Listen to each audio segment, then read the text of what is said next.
এই সপ্তাহে গল্পাড্ডার উপস্থাপনা ফ্রেন্ডশিপ। কলিং বেলটা বাজতেই খানিক অবাক হলেন ৫৫ লিপিকা দেবী। এই ভর দুপুরে আবার এলোটাকে? আজকাল তো বলা কওয়া ছাড়া কেউ কারোর বাড়িতে আসে না। তবে কি salesman?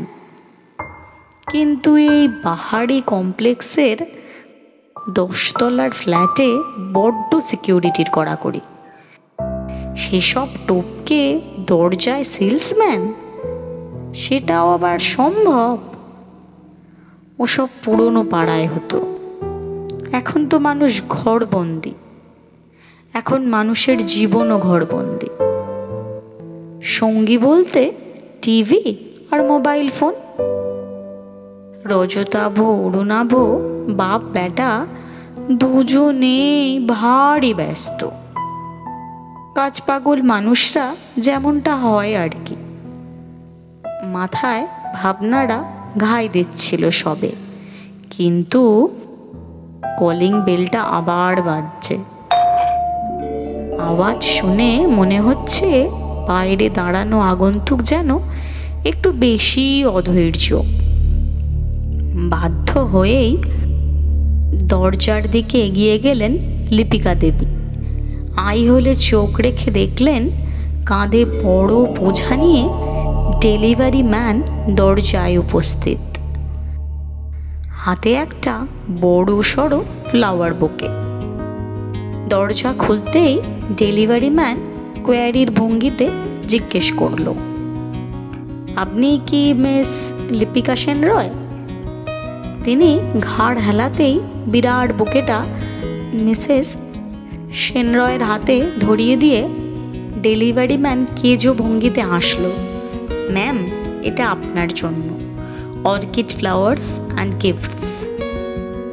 Wish you a very happy friendship day ma'am.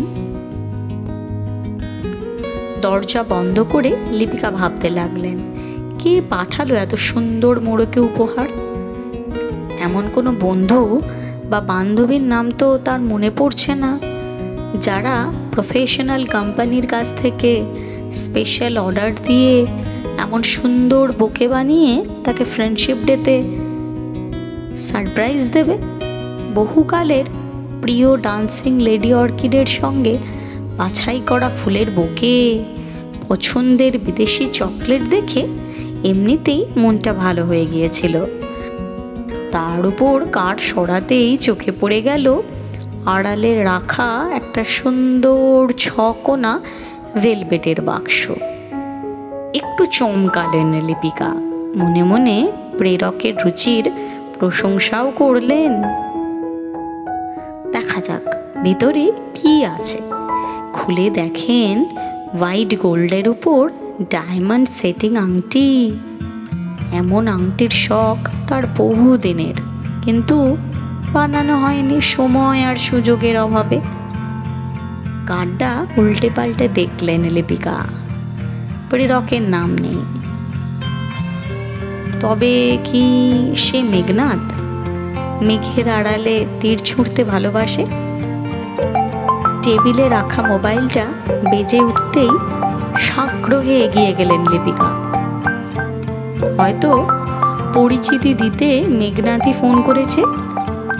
স্ক্রিনে ভেসে ওঠা নামটা দেখে সামান্য উদ্বিগ্ন হলেন লিপিকা।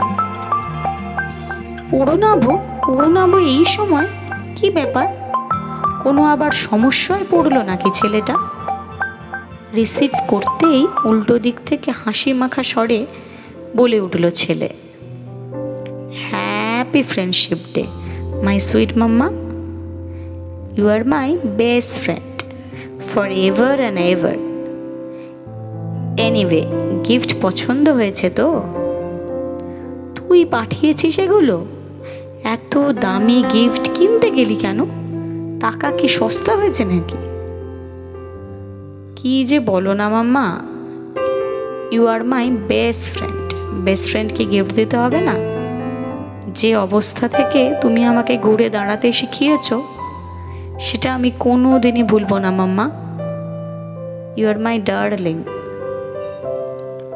মায়ের কাজই হলো সন্তানকে সঠিক পথ দেখানো। আমি সেদিন ঠিক সেটাই করেছিলাম। মনে মনে লিপিকা ফিরে যান সেই দিনটায়, যখন তার একমাত্র সন্তান ভালোবাসায় ব্যর্থ হয়ে বেঁচে থাকাকেই অর্থহীন ভেবেছিল। মৃত্যুর সন্ধানে সে ঘুরে বেরিয়েছে। ভাগ্যিস জমানো ঘুমের বড়িগুলো ঠিক সময়ে চোখে পড়ে গিয়েছিল। ঠাকুমার প্রেসক্রিপশন দেখিয়ে কয়েকটা দোকান ঘুরে কয়েক পাতা ঘুমের বড়ি জোগাড় করতে ইংরেজি মাধ্যমে পড়া স্মার্ট অরুণাভর কোনো অসুবিধাই হয়নি। ছোট থেকে জিতে আসা ছেলেটা ভালোবাসায় ব্যর্থতাকে সহজে মেনে নিতে পারেনি। হার মেনে নেওয়া সহজ ব্যাপার নয়। মুখে যতই বড় বড় কথা বলুক, স্পোর্টসম্যানশিপ নেচার হারিয়ে গিয়েছিল তার সেই মুহূর্তে। ছেলের অজান্তে ঘর গোছাতে গিয়ে দুপুরবেলা ড্রয়ার খুলতেই বুকের ভিতরটা হিম হয়ে গিয়েছিল লিপিকার। এতগুলো ওষুধ, এতগুলো ঘুমের বড়ি। তার বুঝতে অসুবিধা হয়নি বয়ঃসন্ধির জটিল সময়ের মধ্যে দিয়ে যাওয়া অরুণাভর হাতখানা এবার শক্ত করে ধরার সময় এসে গেছে। বুঝিয়েছিলেন তিনি, তবে মায়ের মতো করে নয়, একজন বন্ধুর মতো করে। অরুণাভ সেদিন বুঝেছিল। জমানো ওষুধের স্ট্রিপগুলো নিজের হাতে ফেলে এসেছিল ডাস্টবিনে। এসবের কিচ্ছুটি রজতাভকে জানতেই দেননি লিপিকা। আজও অরুণাভ সেই জন্য মায়ের কাছে কৃতজ্ঞ।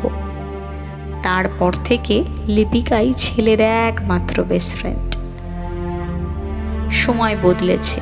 কলেজ পাশ করে চাকরিতে ঢুকেছে অরুণাভ।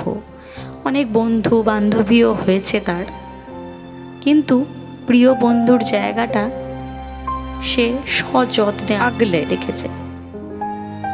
এখন তার কাছে প্রিয় বন্ধু মানে শুধুই তার মা।